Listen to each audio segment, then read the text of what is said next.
This is the story of Dorothea Puente, an elderly woman with white hair, gentle eyes, and a soft smile.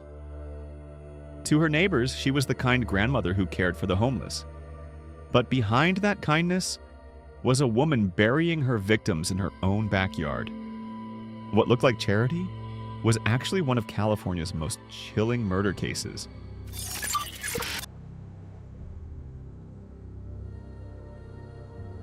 Dorothea Helen Puente was born in 1929 in California.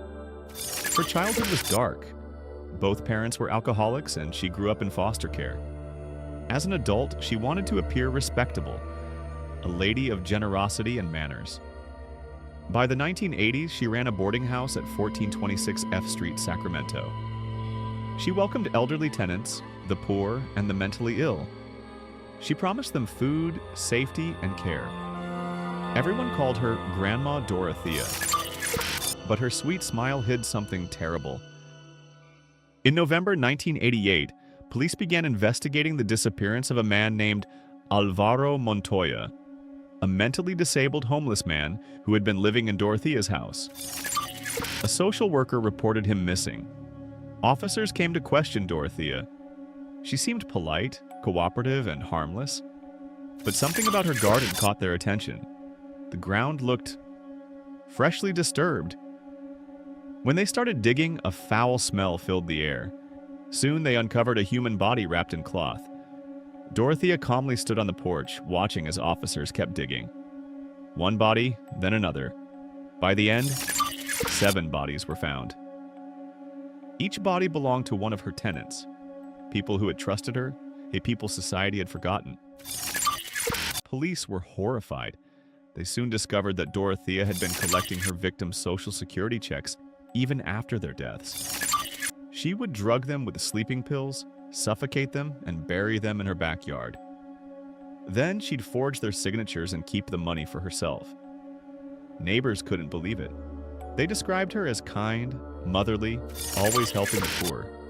But as investigators said, she didn't kill out of anger. She killed for profit. After the bodies were found, Dorothea didn't wait to be arrested. She packed her bag, took a cab, and fled to Los Angeles. There, she checked into a cheap motel under a fake name. A few days later, she met an elderly man at a bar, friendly, generous, talkative.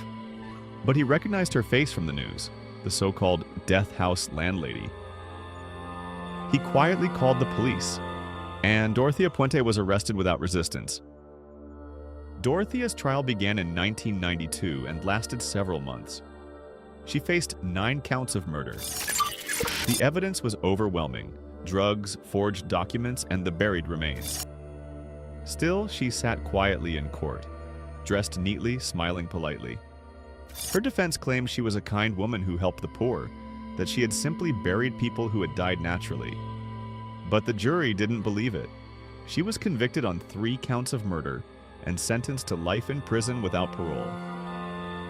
When reporters asked her if she felt guilty, she simply said, "I used to give them a home. They died on their own. Cold, detached, unrepentant."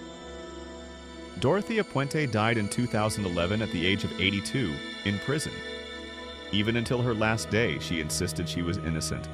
But the backyard of her quiet little house told another story, one of greed, manipulation, and death. Her case reminds us that evil doesn't always hide in the shadows. Sometimes it bakes cookies, smiles warmly, and invites you in.